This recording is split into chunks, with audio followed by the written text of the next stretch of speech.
Hi friends, 700 CE నుంచి 1000 CE మధ్య దక్కన్ ప్రాంతంలో అధికారంలోకి వచ్చిన అతి ముఖ్యమైన రాజ్యాల్లో రాష్ట్రకూట రాజవంశం ఒకటి. రాష్ట్రకూట రాజవంశాన్ని దంతి దుర్గుడు స్థాపించాడు. అయితే ఈ రాజవంశం ప్రారంభంలో చాళుక్య రాజవంశానికి ఆధీనులుగా ఉన్నారు. అయితే 700 CE నుండి 800 CE మధ్య ఆధిపత్యం వహించిన పాల, ప్రతిహార మరియు రాష్ట్రకూట సామ్రాజ్యాల్లో రాష్ట్రకూట రాజవంశం ఒకటి. రాష్ట్రకూట రాజవంశం చాలా కాలం పాటు కొనసాగింది. అయితే పాల, ప్రతిహార మరియు రాష్ట్రకూట సామ్రాజ్యం, ఈ మూడు సామ్రాజ్యాలు కన్నౌజుపై అధికారం కోసం ఒకదానితో ఒకటి నిరంతరం యుద్ధాలు చేసుకున్నాయి. దీనిని త్రైపాక్షిక పోరాటం అని పిలుస్తారు. రాష్ట్రకూట రాజవంశం ఒక శక్తివంతమైన మరియు ప్రభావవంతమైన సామ్రాజ్యం. ఇది భారత్లో ఎక్కువ ప్రాంతాన్ని పరిపాలించింది. ఇది దక్కన్ ప్రాంతం నుండి ఉద్భవించింది. వీరి రాజధాని మాన్యకేట. వీరి సైనిక పరాక్రమానికి ప్రసిద్ధి చెందారు. అలానే రాష్ట్రకూటులు ప్రతిహారులను మరియు పాలలు వంటి ఇతర ప్రధాన రాజవంశాలను ఓడించి తమ భూభాగాన్ని విస్తరించారు. రాష్ట్రకూటులు కళ, సాహిత్యం, వాస్తుశిల్పానికి గొప్ప పోషకులు. ఎల్లోరా వద్ద రాతితో చేసిన దేవాలయాలు వంటి ముఖ్యమైన స్మారక చిహ్నాలను ప్రారంభించారు. వారు మత సహనాన్ని పాటించారు మరియు వివిధ విశ్వాసాలకు మద్దతిచ్చారు. ఇందులో జైన మతం, బౌద్ధ మతం మరియు హిందూ మతం ఉన్నాయి. వీరు అనేక దేవాలయాలు నిర్మించారు. వీరి పరిపాలన వ్యవస్థ కానీ ఆదాయ సేకరణ కానీ చాలా గొప్పగా ఉంది. అలాంటి ఒక సామ్రాజ్యం గురించి ఇప్పుడు మనం తెలుసుకుందాం. హర్షవర్ధనుడి మరణం తర్వాత ఉత్తర భారతదేశంలో కేంద్ర అధికార శూన్యం వచ్చింది.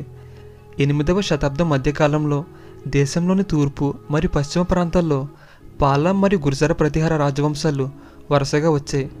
దాదాపు అదే సమయంలో చాళుక్య రాజవంశం యొక్క బాదామి శాఖ పతనం అవడంతో రాష్ట్రకూట రాజవంశం దక్కన్ ప్రాంతంపై తమ పాలన స్థాపించింది. ఈ రాజవంశంలో మొదటి రాజు దంతి దుర్గ. ఈయన 735 CE నుండి 756 CE వరకు పరిపాలించాడు.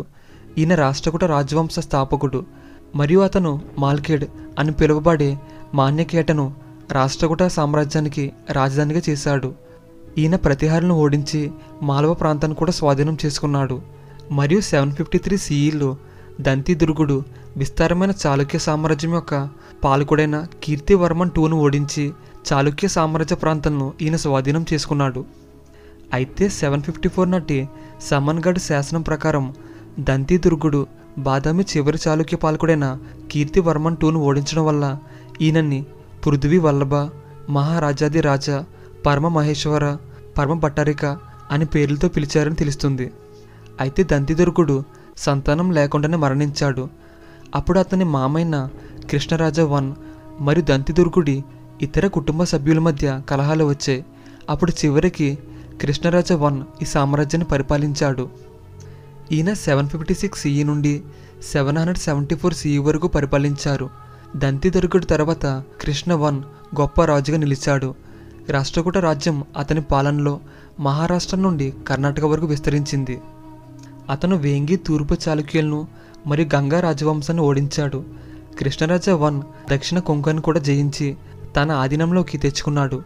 అయితే 772 CE నాటి కృష్ణరాజ I యొక్క బండక్ శాసనంలో అతనికి శుభతుంగ మరియు అకాల వర్ష అని బిరుదులు ఉన్నాయని తెలుస్తుంది.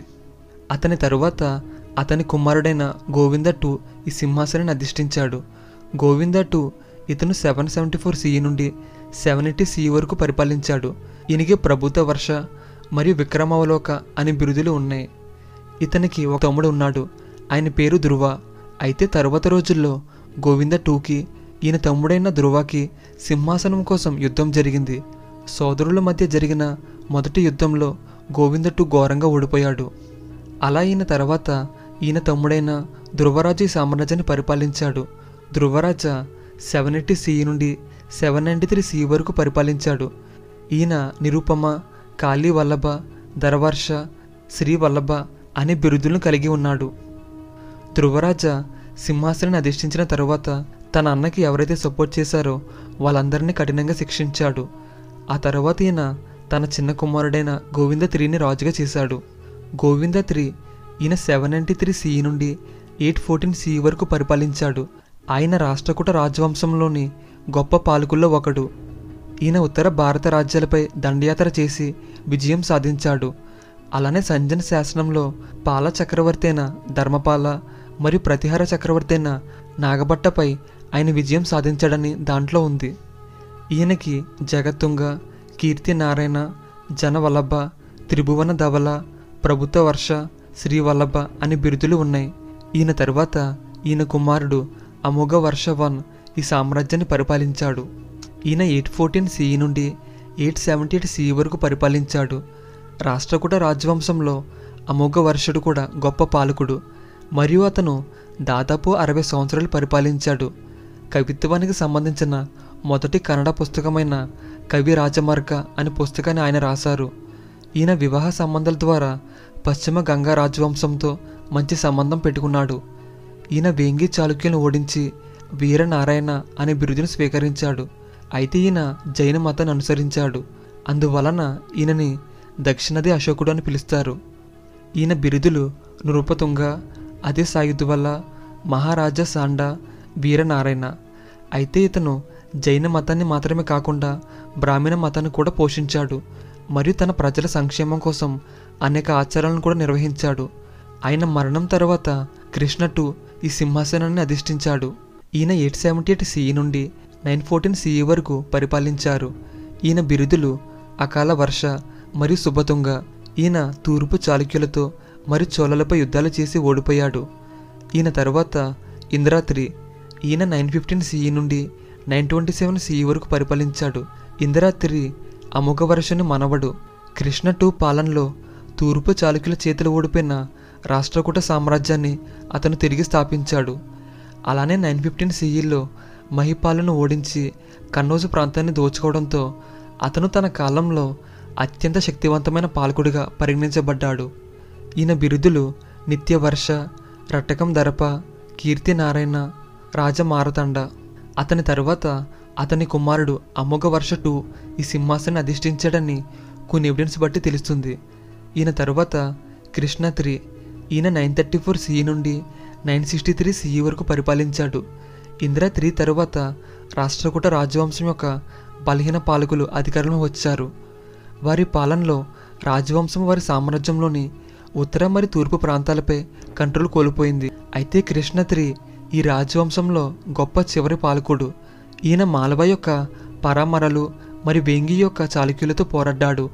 అయితే ఈయన తన సామ్రాజ్యాన్ని విస్తరించేటప్పుడు రామేశ్వరం వరకు వెళ్ళి అక్కడ విజయ స్తంభాన్ని స్థాపించి ఒక ఆలయాన్ని నిర్మించాడు. ఆయన మరణం తర్వాత సవతి సోదరుడు కొట్టిగాకు వచ్చాడు. 972 CEలో రాష్ట్రకూట రాజవంశానికి చెందిన కొట్టిగాకును పరమర రాజు ఓడించాడు. అతను రాష్ట్రకూట రాజవంశం రాజధాని అయిన మాన్యకేటను కూడా దోచుకున్నాడు. ఇది చివరికి రాష్ట్రకూట రాజవంశం పతనానికి దారితీసింది. అయితే రాష్ట్రకూటులు విశాలమైన రాజ్యాన్ని సృష్టించడమే కాకుండా దానిని బాగా నిర్వహించారు.